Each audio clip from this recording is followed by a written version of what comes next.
والآن مع كلمة الوعظ والإرشاد في ميلاد الحبيب النبي صلى الله عليه وسلم من فضيلة الداعية الإسلامي المعروف الشيخ إبراهيم رفعت، فليتفضل مشكورا مأجورا موفقا على بركة الله.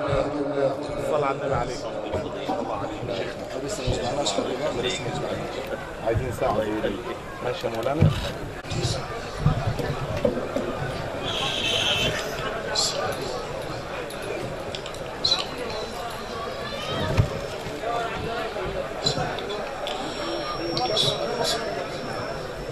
صلوا على من أمركم ربكم بالصلاة والسلام عليه،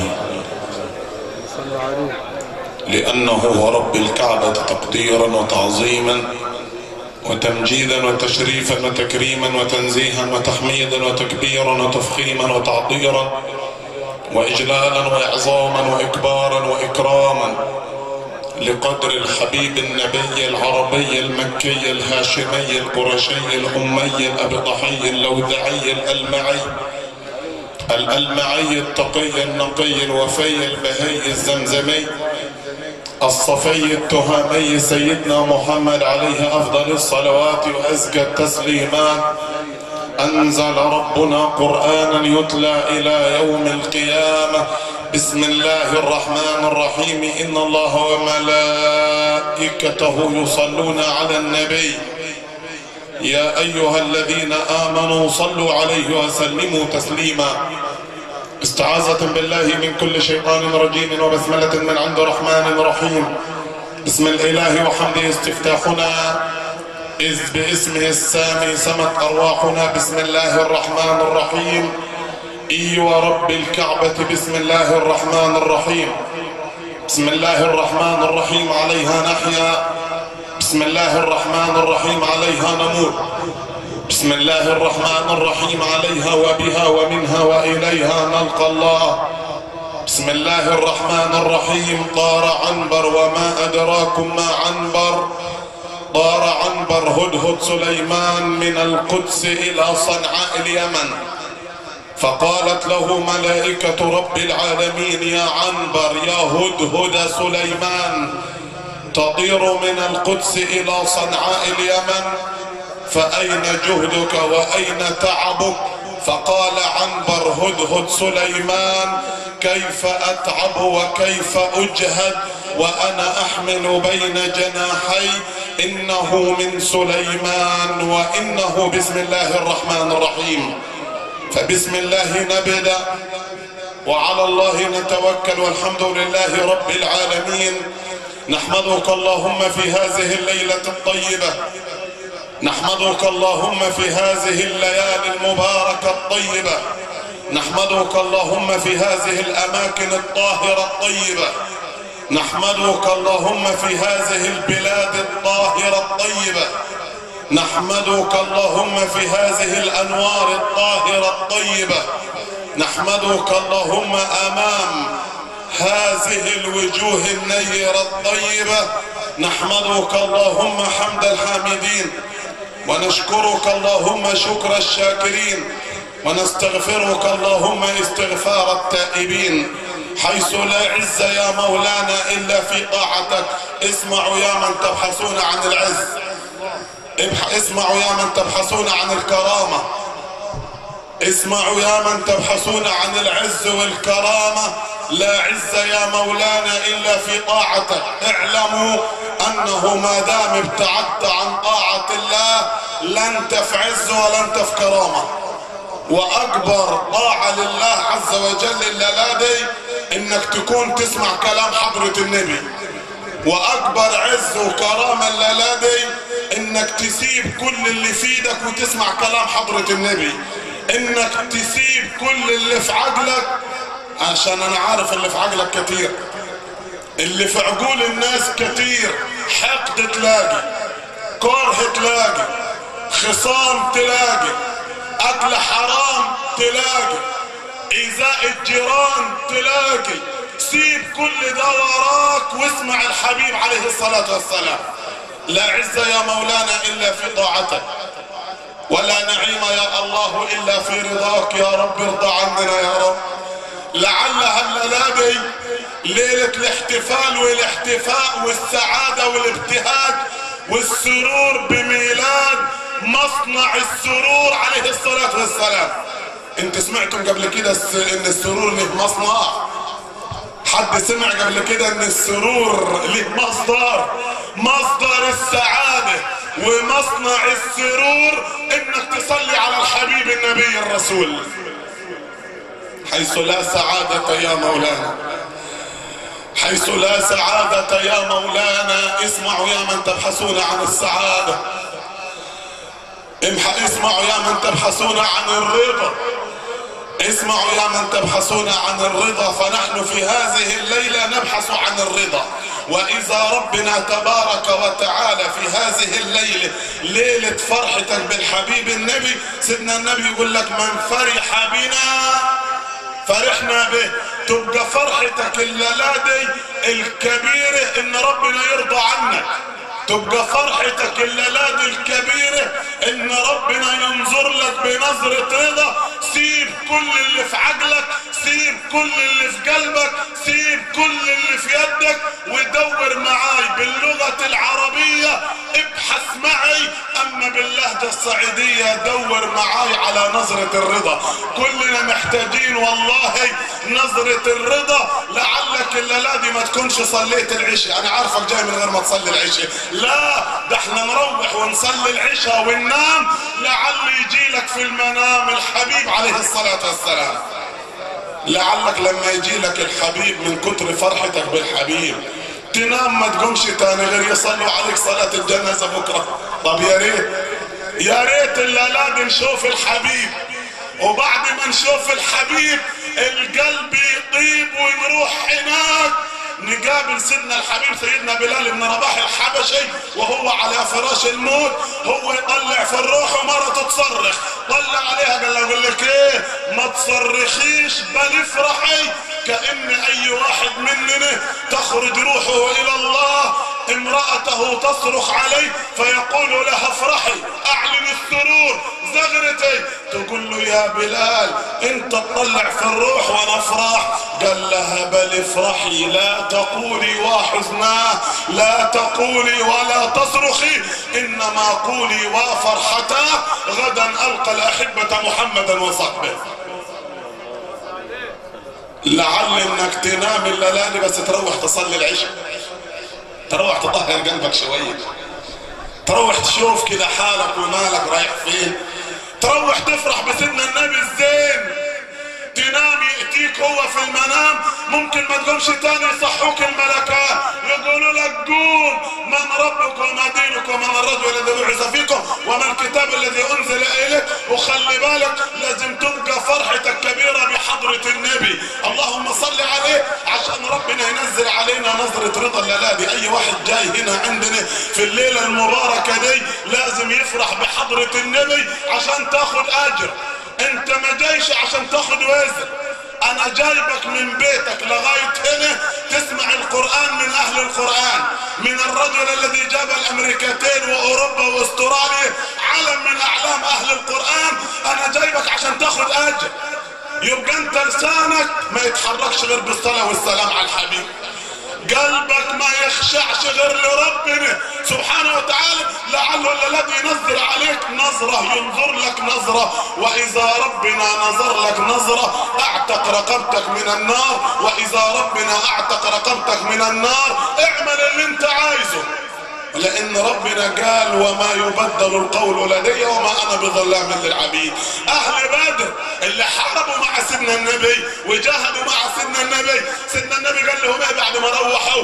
قال لهم يا اهل بدر اعملوا ما شئتم ان الله قد غفر لكم، اللي انتوا عايزينه اعملوه ربنا غفر لكم. وانت الليله دي ان ربنا نظر لك نظره رحمه ما انت جاي فرحان بالنبي، اللهم صل عليه. يا اخوانا هو ايه اللي جابنا من بيوتنا الليله دي؟ احنا فرحانين بالنبي. يبقى نطهر قلوبنا من الرياء ومن النفاق ومن الحقد ومن الكره ومن الضغينه ومن الغيبه ومن النميمه ومن مسك سيره الناس ومن ايذاء الجيران ومن اكل الحرام واكل اموال الناس بالباطل واكل المواريث والنحيف بالبطال وظلم الناس والقيل والقال. يبقى انت الليلة دي تطهر قلبك من كل حاجة لعلها بكرة تبقى حسنات وزيادة. خلي بالك احنا ما طلبنش من ربنا غير حسن الختام. تخيلوا واحد من الصالحين لما جه يموت قرأ القرآن الكريم وقعد يقرأ في القرآن لحد ما وصل للآية رقم 25 في سورة ياسين: إني إذا لفي ضلال مبين. وما لا إله إلا الله. في ناس تاخد بالصور، يا ناس يا بتوع الصور يا بتوع المظاهر. فيه ناس تاخد بالجلابية والشال والسبحة والعمدة وشيخ البلد والأستاذ فلان. لا يا عم، احنا مش بتوع كده. خلي بالك، اوعى تكون بتاع مظاهر، اوعى تكون بتاع جلابية وشال، اوعى تكون بتاع عمة وجلابية وسبحة طويلة، اوعى تبقى بتاع يا عمدة فلان ويا شيخ فلان ويا استاذ فلان ويا كابتن فلان ويا ضابط فلان ويا وزير فلان ويا مستشار فلان. اوعى تاخد بالمظاهر ابدا. انا عايزك ما تبقاش بتاع فلان وفلان. اسأل قلبك عن نفسك ايه حالهم مع الجيران. الجيران، اسمع للراجل الصالح ده يا فضيلة الشيخ كمال العمدة، لما جه يموت قال لعياله هاتوا لي المصحف. لما جابوا له المصحف قعد يقرأ في القرآن لحد ما وصل للآية رقم 25 من سورة ياسين: بسم الله الرحمن الرحيم إني إذا لفي ضلال مبين. وطلعت روحه ومات. عياله يبكوا وبناته يبكوا وجيرانه يبكوا والناس تبكي ويقولوا يا سلام على الرجل الصالح اللي ربنا ختم له وهو بيقول إني إذا لفي ضلال مبين. كيف الراجل المحترم صاحب القلب الحنين، كيف الراجل المحترم اللي بيحسن على كل الجيران وما بياكلش حرام ورحمة للناس كلها يموت على الآية دي. اسمعوا سيدنا النبي اللهم صل عليه قال: إن الله لا ينظر إلى صوركم ولا إلى أجسامكم إنما ينظر إلى قلوبكم. فالراجل ده بعد ما مات جه لواحد من صحابه في المنام قال له: انت برضه تقرأ قرآن طول حياتك وتعمل الخير طول حياتك وتعمل الطاعات طول حياتك، تقرأ آخر آية في القرآن إني إذا لفي ضلال مبين وتموت عليها. قال له: مثلا كانت آخر آية لي في الدنيا إني إذا لفي ضلال مبين لما دخلت القبر شفت الملائكة قلت لهم بقية الآية. هو بقية الآية بتقول إيه؟ إني آمنت بربكم فاسمعون. الملائكة ردوا علي قالوا لي ادخل، قيل ادخل الجنة. قال يا ليت قومي يعلمون بما غفر لي ربي وجعلني من المكرمين. يا سلام على حسن الخواتيم، يا سلام. إني آمنت بربكم فاسمعون. الملائكة قالت له ايه؟ قيل ادخل الجنة. قال يا ليت قومي يعلمون. يا ريت الناس اللي فوق الأرض تعرف، يا ريت الناس المغيبة عقولها تعرف، يا ريت الناس اللي طاغية عليها الماديات تعرف. احنا في زمن اليمن دولة طغت عليه الماديات، غيبت فيه الضمائر، غلظت فيه الأكباد، قست فيه القلوب، زمن كثرت فيه الشهوات، زمن يتحدث فيه الرويبضة. قيل وما الرويبضة يا رسول الله؟ قال التافه يتحدث في أمر العامة. تلاقي عيل ما يستواش 3 قروش ويحكي عن سيدنا الإمام الشعراوي. تلاقي عيل راجل في سوق الرجالة ما يسواش حاجة ابدا. اوعى تقول يسوى جنيه ولا 2 جنيه ولا 3 جنيه. ده عشان فيه رجالة ماشية في بين الناس والله ما تسوى فلوس ابدا. فيه رجالة ماشية ما ليها قيمة ابدا. ما هو ما دام ما دخلش الجامع يبقى ما لهش قيمة. ما دام ما بيصليش هو ما خلاه ما لهش قيمة عند ربنا، هيبقى ليه قيمة عندنا احنا. اذا كنت تريد ان تعرف مقامك، اذا كنت تريد ان تعرف مقامك، انت قيمتك ايه؟ وزنك ايه؟ مقامك ايه؟ اذا كنت تريد ان تعرف مقامك فانظر حيث اقامك. انظر ربنا اقامك فين. خلي بالك الموضوع اخطر مما تتصور. يأتي الرجل ثقيل الوزن يوم القيامة ولا يساوي شيء. كم من مجهول في الارض معروف في السماء. كم من مجهول في الارض كل ملائكة السماء تعرفه، لان بيصوم النهار وبيقوم الليل لرب العالمين. وكم من معروف في الارض واحد تتكلم عليه الدنيا كلها، وواحد تتكلم عليه البلد كلها، وواحد العباد كلها تعرفه، والناس كلها تعرفه، والمناظر كلها تعرفه، والعائلات كلها تعرفه، والمحافظات كلها تعرفه، والدول كلها تعرفه، لكن ملائكة السماء ما عارفينوش لان ما بيصليش على الحبيب النبي. اللهم صل عليه. كم من مجهول في الارض معروف في السماء، وكم من معروف في الارض مجهول في السماء.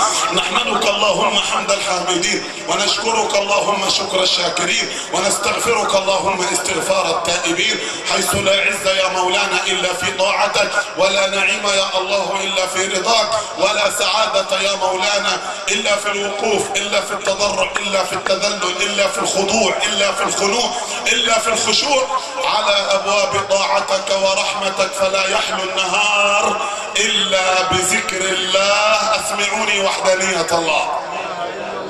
ولا تعطل المجالس الا بشكر الله، ولا تنور الوجوه، ولا تنور القلوب، ولا تنور العقول، ولا تنور الألباب، ولا تنور الأفهام، ولا تنور الأجسام، ولا تنور الأجسام إلا بالصلاة والسلام على رسول السلام سيدنا محمد عليه الصلاة والسلام. اللهم صل وسلم وزد وأنعم وبارك على حبيبي وطبيبي وسيدي وشفيعي عليه الصلاة والسلام. كان بين الناس رجلا، وكان بين الرجال بطلا، وكان بين الأبطال مثلا. ولد يتيما وعاش كريما ومات عظيما عليه الصلاة والسلام.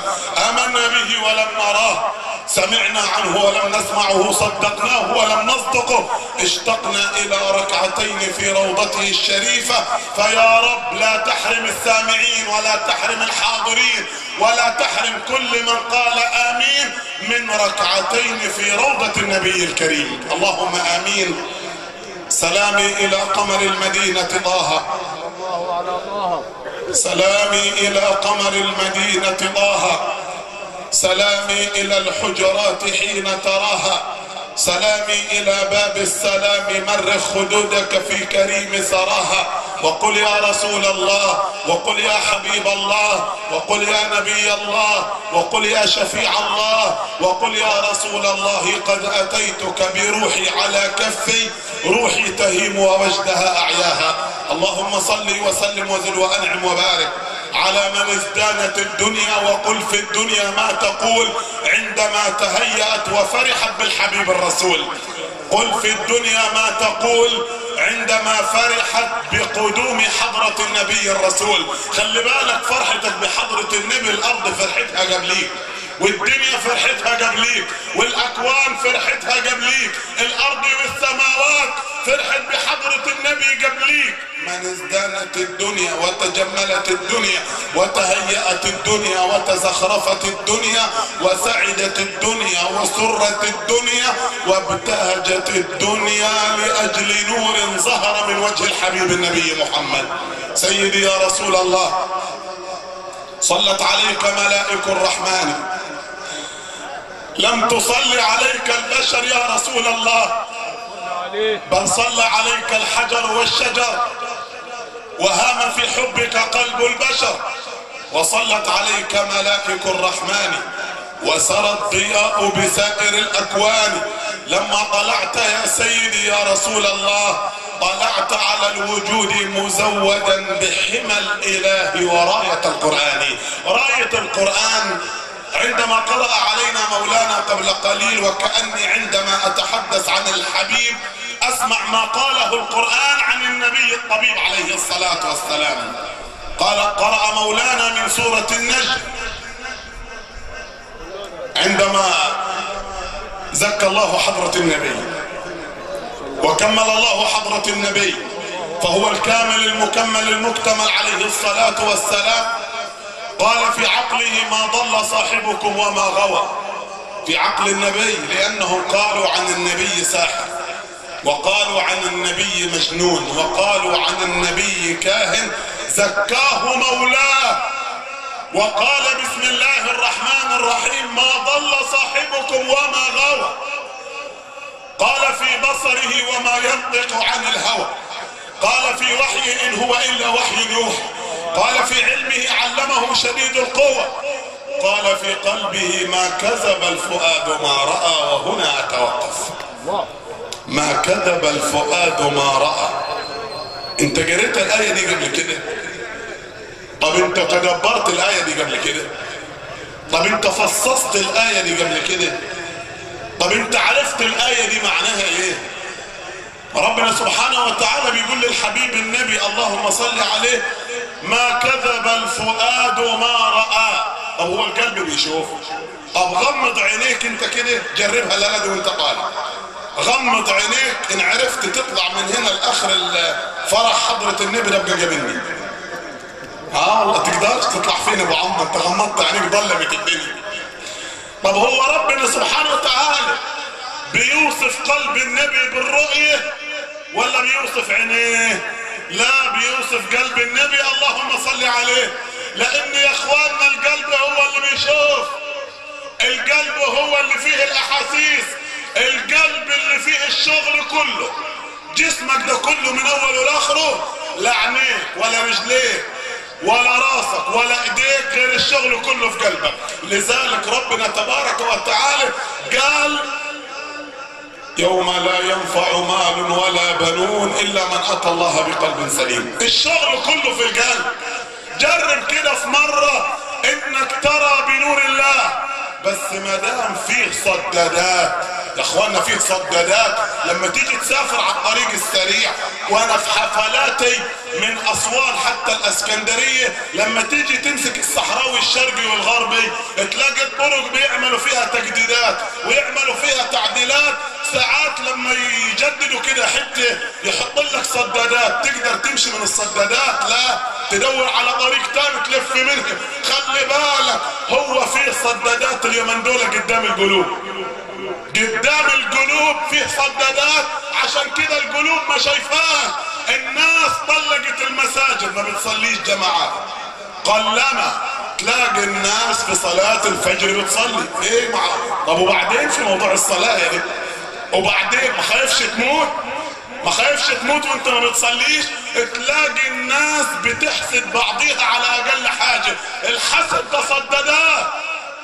وللحاسد 3 علامات. تعرف الحاسد من ايه؟ يتملق اذا شاهد. لما يشوفك يرحب بيك، يقعدك مكانه وتفضل ومش عارف ايه. ده يتملق اذا شاهد. ويغتاب اذا غاب. يلا يمشي بعد عنه وتلاقي سبحان الله السكاكين والخناجر طالعه في ظهره. فلان وحش، فلان مش كويس، فلان مش تمام. طب ما انت لسه كنت بتقول عليه تمام. يتملق اذا شاهد، يغتاب اذا غاب. العلامة الثالثة للحساد يشمت بالمصيبة ولا حول ولا قوة الا بالله. عمره ما يقول الله يعين ويساعد، عمره ما يقول الله يسهل له، عمره ما يقول ربنا يفتح له من الابواب. ما تلاقيهاش على لسانه ابدا. لكن ايه؟ تلقاه يشمت بالمصيبه ولا حول ولا قوه الا بالله. لما يقولوا بيت فلان حصل معه كذا ولا فلان الفلاني، ما يقولش ده ابتلاء من الله لعله يطهروا من الذنوب. يقول لا، ده من اعمالهم سلط ربنا عليهم. طب انت اطلعت على علم الغيب؟ اطلعت على علم الله تبارك وتعالى؟ احنا يا اخواننا الليله دي فرحنا بحضرة النبي اللهم صل عليه. مش الليله دي بس، ولا شهر ربيع الانور بس، ولا السنه دي بس، انما فرحك بحضرة النبي عمرك كله. انك تشيل الصدادات اللي قدام قلبك يوم لا ينفع مال ولا بنون الا من اتى الله بقلب سليم.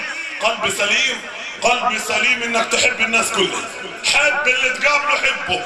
اي واحد في الطريق حبه، اوعى تكره حد. لان مدام في قلبك كره الواحد، حسد لواحد، ضغينة لواحد، ايذاء لواحد من المسلمين، يبقى صلي على قلبك صلاة الميت قبل وفاته. خلاص. فيه ناس يا اخواننا عايشة معانا وقلوبها ميت. القلوب اللي في الصدور دي والله العظيم ما تنفع من رب مع ربنا. لان فيه ناس تخصصات. في واحد تخصص طاعات، في واحد تخصص صلاة الفجر، في واحد تخصص صيام، في واحد تخصص حج. رجل اسمه سيدنا سفيان بن عيينة. انظروا الى من صدقوا مع الله فصدق الله معه. سيدنا سفيان بن عيينة يا مسلمين حج 85 مرة في حياته. 85 مرة يحج، واحنا نفسنا في مرة. يا رب لا تحرمنا الحج حتى مرة يا رب. كل الحاضرين والسامعين ارزقهم الحج العام المقبل يا رب العالمين. سفيان بن عيينة حج 85 مرة، صدق مع الله فصدق الله معه. تخيل ان من اول مرة يحج وهو في طواف الوداع مخلص ومروح بيتهم يقف قدام الكعبة ويقول يا رب لا تجعل هذا العام اخر عهدي ببيتك الحرام. يا رب ما تخليش السنة دي اخر عهدي ببيتك الحرام. يعني عايز يجي ايه؟ يجي السنة الجاية لحد السنة رقم 85 مشى من غير ما يدعي الدعاء ليه. سألوه قالوا له يا امام كل سنة بتقول اللهم لا تجعل هذا العام اخر عهدي ببيتك الحرام، السنة دي ما دعتش ليه؟ قال والله استحييت من ربي، رجع مات ما حجش تاني. وتخيلوا لو قعد يدعي رب العالمين صدق مع الله فصدق الله معه. يا اخوانا احنا محتاجين شوية صدق مع ربنا، محتاجين شوية حب لربنا، محتاجين حتى لو انت في بيتك والله العظيم يا اخوان احنا محتاجين شوية حب مع الله تبارك وتعالى. احنا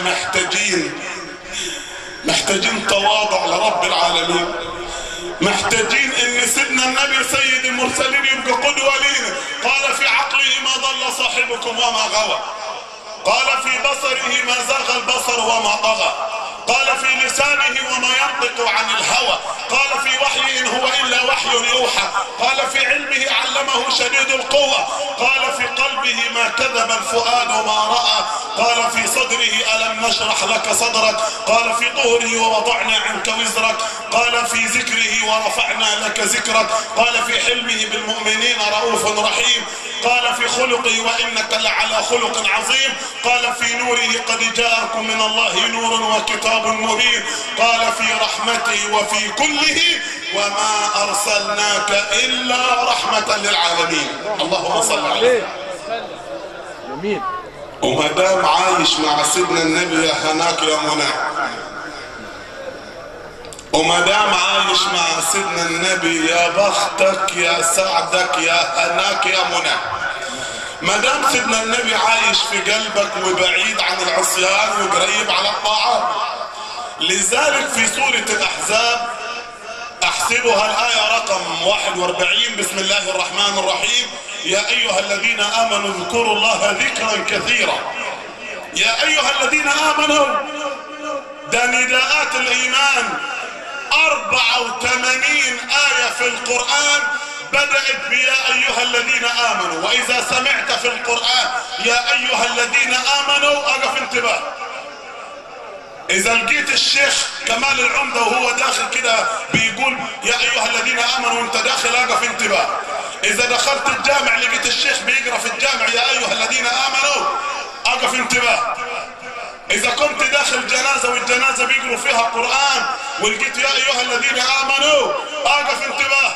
لأن ربنا بينادي عليك أنت، لأنك أنت اللي أسلمت وأنت اللي آمنت وأنت اللي صدقت وأنت اللي وحدت الله رب العالمين. 84 آية في القرآن اسمها نداءات الإيمان بدأت بيا أيها الذين آمنوا. أنا أخذ لك منهم آية واحدة، الآية اللي في سورة الأحزاب يا أيها الذين آمنوا اذكروا الله ذكرا كثيرا. طب هو العلماء والمفسرين شراح الآيات ومفسرين الأحاديث فسروا كلمة ذكرا كثيرا دي يعني ايه نذكر ربنا ذكرا كثيرا؟ ذكرا كثيرا ده غيب عن الناس، بس العلماء والمفسرين وشراح الآيات ما غيبوهاش، عايز يعرفك كيف تذكر الله ذكرا كثيرا. أول حاجة قالوا إن ذكر الله ذكرا كثيرا هو صلاة الليل، إنك تصلي ركعتين في الثلث الأخير من الليل، ترفع إيديك للسماء أنت صاحي والناس نايمة، أنت صاحي والناس غفلانة، وانت تقول يا ربي والناس نعسانه. هو ده ذكر الله ذكرا كثيرا، انك تصلي صلاة الليل. بعض العلماء قالوا انه يا ايها الذين امنوا اذكروا الله ذكرا كثيرا، انه هو الذكر اللي بعد الصلاة. الجماعة اللي هم بيصلوا بارك الله فيكم بس استنوا شوية، يلا الامام يقول لك السلام عليكم ورحمة الله، السلام عليكم ورحمة الله، تلاقيهم كلهم برا الجامع. يا عم استنى شوية، ده الخير في بعد السلام. الخير في القعدة اللي بعد السلام انك انت هتقرا فيها آية الكرسي. وسيدنا النبي اللهم صل عليه بيقول للجماعة اللي بيقعدوا بعد الصلاة بعد التسليم ويقروا آية الكرسي ان هم من اهل الجنة، ومش من اهل الجنة وبس، ده بيقول عليهم انهم ما يتحسبوش. يا عم الشيخ هيطلعوا من القبر على الجنة على طول، هيدخلوا الجنة من غير حساب. قال النبي عليه الصلاة والسلام في الحديث الصحيح: من قرأ آية الكرسي بعد كل صلاة لم يمنعه من دخول الجنة إلا أن يموت. حديث صحيح. خلي بالك الجنة قدامك بس انت اللي عايز تروح. الجنة قدام عينيك بس انت اللي تايه. الجنة قدام عينيك تخبط وتدخل بس انت اللي هتحب اللف والدوران. في ناس كتير بتحب اللف والدوران، يكون الطريق واضح، الطريق مستقيم. يا اخوانا وهديناه النجدين ولسانا وشفتين. خلي بالك من الكلام، الطريق واضح بس الناس اللي تحب تلف وتدور. هو سيدنا النبي اللهم صل عليه بيقول لك عن الذكر الكثير آية الكرسي بعد كل صلاة، انه من قرأ آية الكرسي بعد كل صلاة لم يمنعه من دخول الجنة الا ان يموت. امال الجماعة اللي ما بيصلوش خالص وما بيدخلوش الجامع خالص وما عارفينش ربنا خالص، ايه حالهم؟ ما هو سيدنا النبي اللهم صل عليه لما بكى عليكم انتم، بكى علينا، بكى عليه الصلاة والسلام. الصحابة بيسألوه: لما البكى يا رسول الله؟ قال: إني اشتقت إلى إخواني. قالوا: ومن إخوانك يا رسول الله؟ قال: قوم يأتون بعدي يؤمنون بي ولم يروني. كل الحاضرين أمنتوا بسيدنا النبي اللهم صل عليه. حد شافه منكم؟ ما شفتوش ولا حتى في المنام، ولا حتى في المنام. طب ما جتش في مرة تصلي ركعتين وتقول يا رب اشوفه في المنام؟ ولا انت ضاغي عليك الدنيا مبلسمه قلبك خالص؟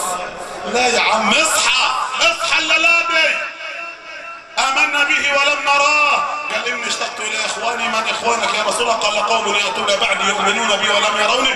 متى تلتقي بهم يا رسول الله؟ قال: ألتقي بهم على الحوض يوم القيامة أسقيهم بيدي. قالوا: كيف تعرفهم يا رسول الله؟ هنا السر. سيدنا النبي هيعرفك كيف؟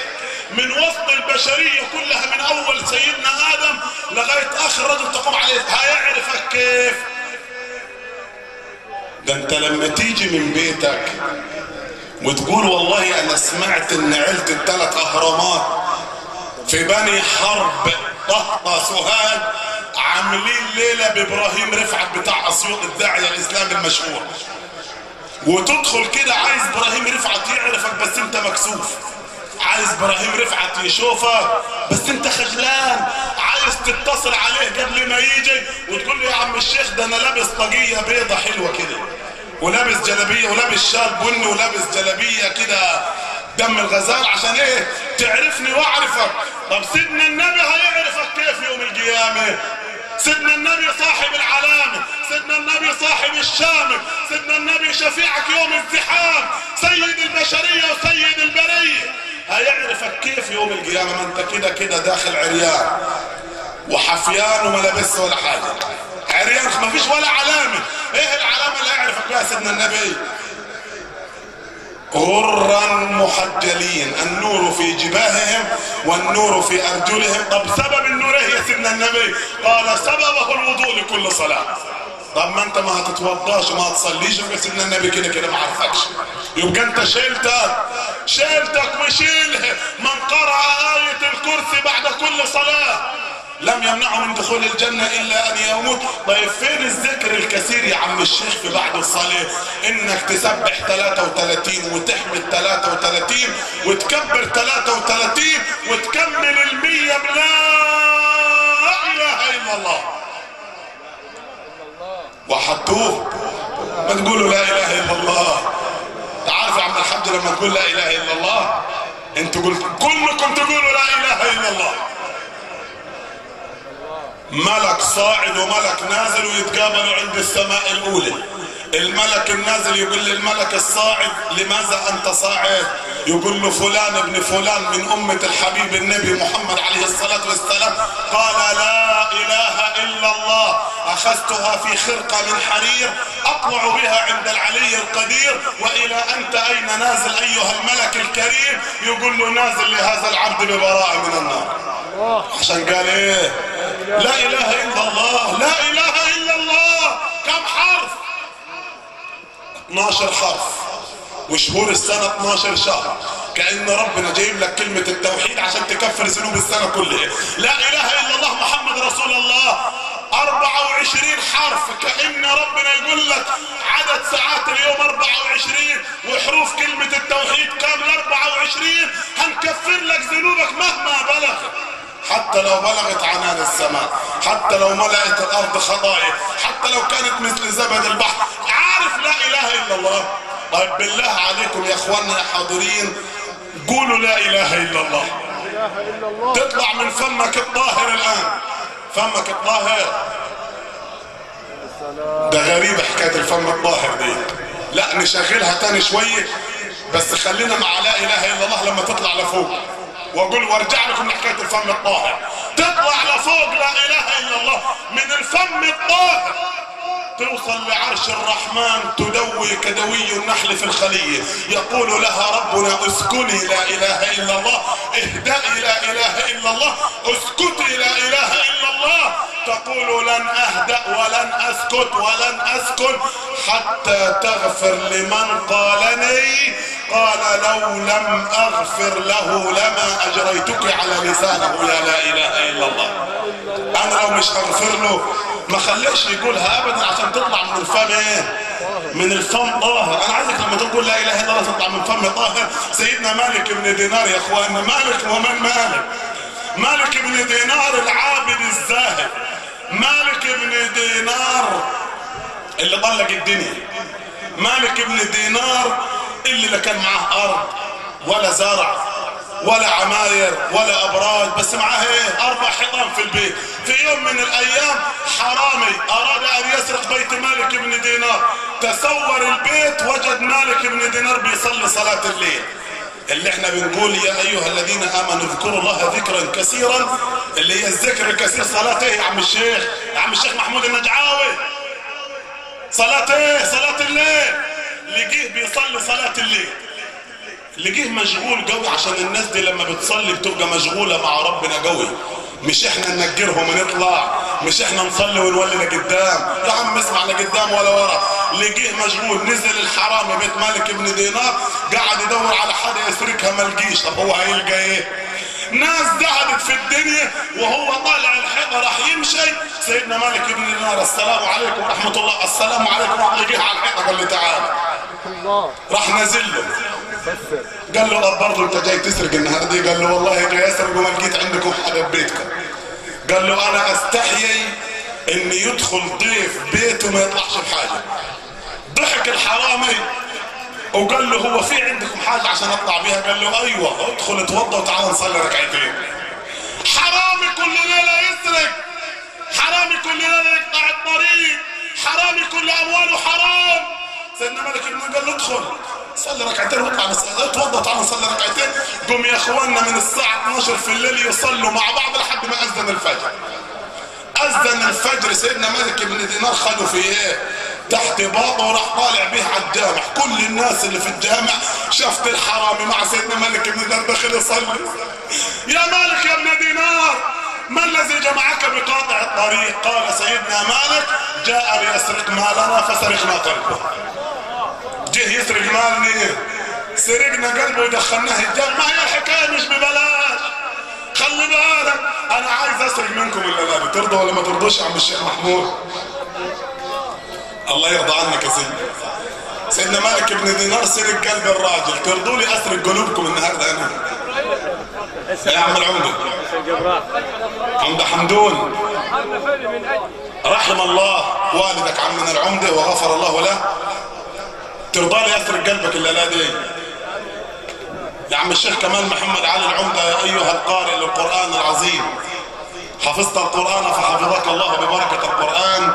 قرأت في مصر وقرأت في أوروبا والأمريكتين واستراليا وأفريقيا وآسيا قرآن الله عز وجل. ترضى لي أسرق قلبك إلا لدي؟ أنا شغال حرامي أسرق قلوبكم إلا لدي.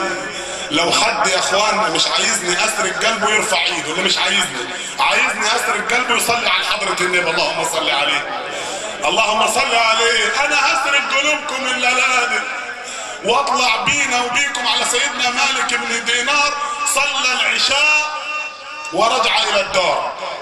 سيدنا مالك بن دينار صلى العشاء ورجع الى الدار، وهو في طريقه رجوعه الى الدار وجد رجلا ملقى على الارض نائم على قارعة الطريق، فاقترب من هذا الرجل ظنا انه قد اغمي عليه، فوجد حدثا عجيبا غريبا. وجد الرجل ممسكا بزجاجة من الخمر ومخمور ومغيب عن الوعي. هذا هو العجيب. اما الاعجب وجد هذا الرجل المخمور الخمر تسيل من بين شفتيه وتسيل من فمه ويقول الله الله الله. سيدنا مالك بن دينار قال برضه يا اخواني في نفسه كده، الخمر تسيل من فم الرجل ده ويقول الله، الدخان طالع من فم الرجل ده ويقول الله، الحشيش يا عم الحاج غريب طالع من فم الرجل ويقول الله، البيرة طالعة من فمه ويقول الله. ده كده ما عندوش، ده مجنون ابن مجنون، ده دول من الجماعة المجانين. كيف يطلع من فمك دخان وتقول الله؟ كيف يطلع من فمك خمر وتقول الله؟ ماذا فعل سيدنا مالك بن دينار؟ تعالى جنبي كده بعد ما تصلي عشان نختم الليلة دي. أرى عقارب الساعة تباردني في رفقي وتقول أن الوقت قد طال على الناس، ولا يسعني أمام قول عقارب الساعة إلا أن أعيش لحظات. أنتوا هتقولوا لسه وصاحب الليل هيقول اختم. أقول له إيه؟ طلع لي بالساعة هنا ويقول لي اختم. أقول له مسلطين الجماعة اللي هناك ده. شفتوا كمان. صلى على حبيبك النبي. سيدنا مالك بن دينار لقى الرجل مخمور طالع من الجامع. سيدنا مالك بن دينار ذاهبا الى الدار لقي واحد كده مستلقي على الارض في قارعة الطريق بيده زجاجة من الخمر وسكران ويقول الله. راح قالع الجلابية، عارف الجلابية ولا ما عرفهاش؟ ما هي لابسها دي، ما حرام في الصعيد الجلابية، بس الطاقية دي حلوة يا عم الحاج. صلى على النبي عليه. وعلامة الصلاة منورة وشك. ربنا قال في القرآن سيماهم في وجوههم من اثر السجود. وانت اسمك غريب ولا ضيف؟ غريب والاثنين، يعني غريب وضيف على الدنيا. كن في الدنيا كأنك غريب او عابر سبيل، يعني طلق الدنيا يا عم الحاج غريب. سيدنا مالك بن دينار يا اخواني خلع الجلباب وظل يطهر في فم مين؟ السكران اللي ماسك جزازة الخمر. اسمعوا، امسك بالجلباب وطهر فمه وذهب ونام. اتاه هاتف في المنام قال له يا مالك طهرت فمه من اجلنا فطهرنا قلبه من اجلك. يا مالك طهرت فمه من اجلنا فطهرنا قلبه من اجلك. برضه ما فهمش الشفرة. مش كل الناس تفهم الشفرات يا عم الحاج. ما هالشغل كله شغل ايه؟ شغل شفرات. طهرت فمه شغل قلوب. والله ربنا يصلح قلوبنا نقول امين. صح سيدنا مالك بن دينار ذهب للجامع وما فهمش. لقى الراجل اللي كان مخمور عينيه بيبكوا في الجامع وبيقول يا رب. اللي كان مخمور يا اخوانا في نص الليل، اللي قال مخمور يا رب ان كنت قبلتني افرح نفسي وان كنت لم تقبلني اعزيه. ميل عليه سيدنا مالك بن دينار قال له يا رجل ما كيف حالك ومن الذي هداك؟ قال يا مالك ان الذي هداني اخبرك الليلة الماضية بحالي. الله يا عم الحاج. والله بالصلاة على النبي عليكم وعلى ليلتكم. اخباركم ايه؟ قريبين كويسين مصلين على حبيبكم النبي، لربكم ضيعين، للجيران مكرمين. ما اهم حاجه اكرام الجيران دول. سيدنا النبي اللهم صل عليه بيقول ما زال جبريل يوصيني بالجار حتى ظننت انه سيورثه. يورث الجار من عظم حق الجار. طب القرآن قال ايه في الجار؟ قال والجار ذي القربى والجار الجنب، لان فيه جار لحق واحد وجار لحقين وجار لثلاثه. الجار اللي له حق واحد الجار الغير مسلم، الجار اللي له اثنين الجار المسلم له حق الجوار وحق الاسلام، الجار اللي له 3 حقوق لما يكون قريبك واد عمك من عيلتك، واوعى يضحكوا عليك يا عم محمد غريب ويقولوا لك اكره الاقارب واكره القريبين، ده صله الارحام بالله اخبر عنها رب العالمين. قال لها مولانا وعزتي وجلالي لاصلن من وصلك ولاقطعن من قطعك. فيه مثل ماشي عندنا في الصعيد يقول لك النبي وصى على كم جار؟ 7؟ لا ما حصلش. 3 ده انت قللتهم برضه ما حصل. بيسألوا السيدة عائشة رضي الله عنها وارضاها. صلى على النبي عليك. وانت نفسك تشوفني وانا جيت عشان اشوفك اهو، ولابسين كحل زي بعض اهو. صلى على النبي عليك. الله يرضيك ويجبر مخاطرك. سيدنا النبي اللهم صل عليه بيقول من كان يؤمن بالله وباليوم الاخر فلا يؤذي جاره. قال النبي اللهم صل عليه والله لا يؤمن. قيل من يا رسول الله؟ مين اللي ما بيأمنش بربنا دي؟ والله لا يؤمن. من؟ قال من لا يأمن جاره بوائقه، اي من لا يأمن جاره اذاه. بيسأل سيدنا النبي اللهم صل عليه، اسمعوا بهذا اختم. سيدنا النبي اللهم صل عليه بيسأل السيدة عائشة بيقول لها يا ستنا يا عائشة رضي الله عنها وارضاها، يسأل ام المؤمنين السيدة عائشة رضي الله عنها وارضاها. انت عايز تسمع الفيديو ده؟ لا انا عاوز اصوت عشان تصور يا ابوي. صل على النبي. والله لا تصوروه. صل على النبي عليك ونكمل عن السيدة عائشة. صل على النبي عليك مش تصور يعني. اجبروا بالخواطر، من سار بين الناس جابرا بالخواطر ادركه الله في جوف المخاطر. صل على النبي عليك. بس انت عنك حلوين قوي يا عم الحمد لله. الحمد لله من عند ربنا. صل على ما كله من عند ربنا. وما خلقت الجن والانس الا ليعبدون ما اريد منهم من رزق وما اريد ان يطعمون ان الله هو الرزاق ذو القوه المتين. بيسالوا السيده عائشه رضي الله عنها وارضاها مين الجيران اللي وصى عليهم حضره النبي؟ مين الجيران؟ قالت 40 من كل جانب. يبقى 40 من هنا و40 من هنا و40 من هنا و40 يبقوا كام؟ يبقى بني حرب كلها تاكل على قبليه واحده. تخيلوا لو سمعتوا كلام سيدنا النبي ما تكرهوش بعض وما تحسدوش بعض وتحنوا على بعض، واياك وايذاء الجيران. واحد راح لسيدنا النبي اللهم صل عليه قال له جاري يؤذيني يا رسول الله. قال اطرح متاعك في الطريق، اللي عندك في البيت طلعهم. رجل روح البيت طلع الدكتين وطلع الزير وطلع السرير وطلع الدلاب وحطهم كل اللي معدي مالك يا عم الحاج. يقول له جاري يؤذيني، يقول لعنه الله. كل ما واحد يعدي مالك يا عم الحاج يقول له جاري يؤذيني، يقول له لعنه الله. كل راح الراجل لسيدنا النبي قال له والله انا كنت بأذي جاري وجاري طلع المتاع في الطريق لعنوني الناس. قال له لعنك الله قبل ان تلعنك الناس. لعنك الله قبل ان تلعنك الناس. خلي بالك الصبر على الجار له اجر عظيم عند العزيز الغفار. اصبر عليه، اصبر عليه. هو وحش بس تصبر انه هو وحش عشان اجرك عند ربنا عظيم. سيدنا ابو حنيفة النعمان، وما ادراكم ما ابو حنيفة النعمان. سيدنا ابو حنيفة النعمان جاءه جار مجوسي في يوم من الايام. سيدنا ابو حنيفة النعمان بنى البيت وجيه جار مجوسي يبني يا عم الحاج البيت اللي جنبه. قوم المجوسي اراد ان يؤذي سيدنا ابو حنيفة يا عم محمد غريب. سامع يا عم الحاج؟ اسمك انت النهارده يا عم انور، وبكره وبعده ويوم القيامة تقابل النبي صاحب الجبين الأنور، صاحب الوجه الأنور، صاحب الجبين الأزهر. أسأل الله كما سموك أنوار إني تقابل النبي صاحب الوجه الأنور. اللهم صل عليه.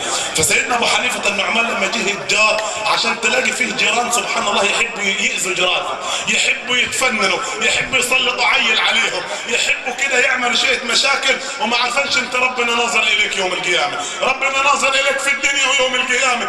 راح يا اخواننا اعزكم الله بنى الحمام جنب حيطة سيدنا ابو حنيفة النعمان.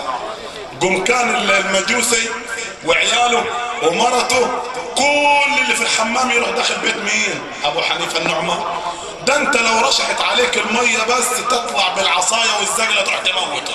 سيدنا ابو حنيفة النعمان كان يجيب طشت اعزكم الله ويلم كل اللي يجي من حمام المجوسي وعياله ويروح يوديه النهر على طول. يوم يومين، اسبوع، اسبوعين، شهر، شهرين، سنة، سنتين، 20 سنة. وبعد ال20 سنة سيدنا ابو حنيفة حس بدنو الاجر، يعني قرب يعمل حاجة، قرب يموت. راح للمجوس طرق باب بيته قال له انا لي 20 سنة خيرات حمامك. شوف الجيران مع بعضهم يا اخواني، ده جار مش مسلم، فما بالك بجارك المسلم. قال له خيرات حمامك تأتي عندي منذ 20 سنة اخذها واذهب بها الى النهر.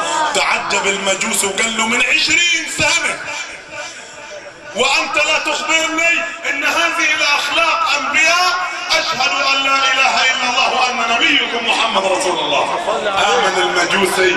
في ختام هذه الخطبة ايها الاحباب ابعث برقية من 3 اشتقاقات. اما الشق الاول من البرقية فهو لعموم الحاضرين الذين شرفونا من جميع عائلات وقبائل قرية بني حرب، من جميع عائلات وقبائل محافظ السوهاج على العموم، من جاءوا من المحافظات الشمالية والمحافظات الجنوبية وعموم الجمهورية، كل الناس اللي حضرت من العمد والمشايخ والنواب والمستشارين والقضاة والمدرسين، قراء القرآن الكريم، الازهر والاوقاف، العلماء والعلامين، كل الشباب الحلوين المحترمين، حتى الاطفال الصغيرين، حتى الرجال الكبار اصحاب الاخلاق الحسنة، اسأل الله يبارك في عمركم. كل الناس اللي حضرت في فرح حضرة النبي بارك الله فيكم وشكر الله لكم. ونأتيكم في الافراح. الشق الثاني من البرقية فهو عامه لعائلة ال3 اهرامات. اسأل الله ان يجعل فرحكم بحضرة النبي في ميزان حسناتكم. عمنا محمد غريب وعمنا انور السيد يونس وعمنا وبقية اعمامنا اللهم امين. لكن رحمة خاصة في الشق الاخير، في الشق الثاني يا اخواننا، لاخونا اللي توفى اسمه محمود ناصر. اسأل الله ان يرحمه برحمته الواسعة. شاب صغير توفى اسمه محمود ناصر واحمد صلاح. عسى ربنا ان يرحمهم برحمته الواسعة ويصبر والديهم. انا ابعث ببرقية الى الله عز وجل اقول يا رب صبر والديهم بصبر من عندك وارحمهم برحمة من عندك، اللهم امين يا رب العالمين. الشق الثالث والاخير من البرقية يا اخواننا فهو للحاضرين والسامعين والمشاهدين، وكل اللي في قلبه لا اله الا الله يرفع ايديه بالدعاء. كل اللي بيحب سيدنا النبي يرفع ايديه بالدعاء. اللهم اغفر لنا وارحمنا قولوا امين. اللهم اكرمنا ولا تهنا قولوا امين. ارحمنا فانك بنا راحم ولا تعذبنا فانت علينا قادر. وانظر بنا يا مولانا فيما جرت به المقادير. اللهم عافنا واعف عنا والى غيرك لا تكلنا ومن شرور العباد سلمنا. اللهم كما فرحنا بحضرة النبي فرحنا برؤية النبي، كما فرحنا بحضرة النبي فرحنا بشفاعة النبي، كما فرحنا بحضرة النبي فرحنا برؤية النبي. اللهم كما فرحنا بحضرة النبي فرحنا بالجلوس في الجنة بجوار حضرة النبي. اجعل هذه الليلة في ميزان حسنات من قاموا عليها يا رب العالمين. اجعلها في ميزان حسناتهم. اطعمهم الله من طعام الجنة كما اطعمونا، سقاكم الله من سقيا الجنة كما سقيتمونا، اكل طعامكم الابرار وافطر عندكم الصائمون، وذكركم الله في من عنده عودا فرحا بحضرة النبي. كل عام في هذا المكان نفرح بحضرة النبي، كل عام في هذا المكان نفرح بسيدنا النبي. يا رب لا تخرجنا من هذا المكان إلا وقد كتبتنا ممن يرون الحبيب عليه الصلاة والسلام. آمين آمين. وآخر دعوانا أن الحمد لله رب العالمين. أقول ما تسمعون والسلام عليكم ورحمة الله وبركاته. شكرا لفضيلة الداعية الإسلامي المعروف الشيخ إبراهيم رفعت. استراحة قصيرة ثم نعود إن شاء الله في احتفالنا بميلاد النبي صلى الله عليه وسلم. نعود إن شاء الله مع القرآن الكريم. نترككم في رعاية الله وأمنه حتى نلتقي بعد قليل إن شاء الله. وسلام الله عليكم ورحمته وبركاته.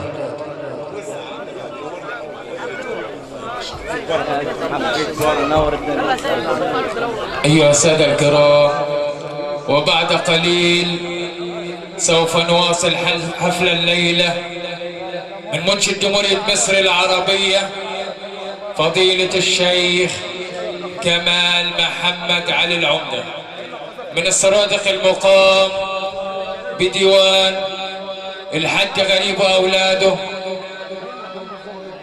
والحج جمال إبراهيم وأولاده والحج السيد يونس وأولاده، والحج محمد عبد الله مناع درغام. هندسة إذاعية، مؤثرات صوتية، سرادق الإنارة، مقاطير توليد وديزل، الحاج جمال أبو زيد وأولاده، بالاشتراك مع مؤسسة أولاد جعفر للفراشة، بالاشتراك مع وحدة التصوير والإذاعات الخارجية والمخرج وديه شحاتة السيد. كل عام وأنتم بخير. صلى الله عليه وسلم. نعود إن شاء الله مع القرآن الكريم نترككم برعاية الله وأمنه حتى نلتقي مع الخير إن شاء الله. وسلام الله عليكم ورحمته وبركاته.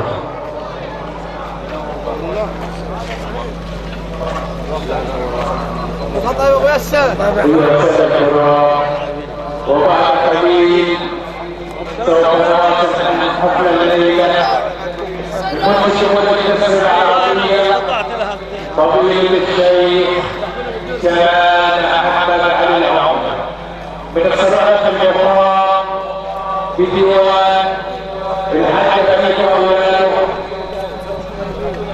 والحاج مالك إبراهيم أولاده والحاج السيد يونس أولاده والحاج محمد عبد الله مناع درغام. هندسة إذاعية، مؤثرات صوتية، سرادق الإنارة، مقاطير توليد وديزل، الحاج جمال أبو زيد وأولاده، بالاشتراك مع مؤسسة أولاد جعفر للفراشة، بالاشتراك مع وحدة التصوير والإذاعات الخارجية والمخرج وديه شحاتة السيد. كل عام وأنتم بخير.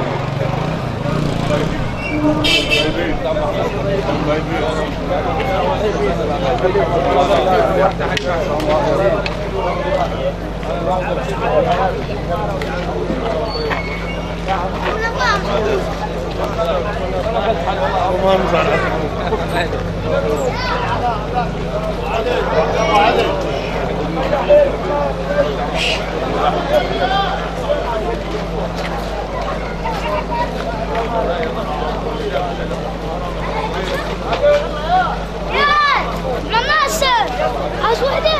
هذا استنى يا جدع عم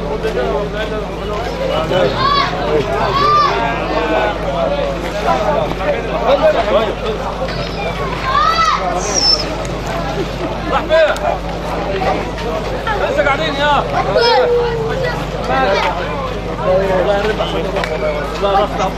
والله كل يعني ولا راسك. ايوه يا حمدي. يا حمدي. بعت لي الواد محمد. الو. بعتوا لي ورقه بعته في الشارع.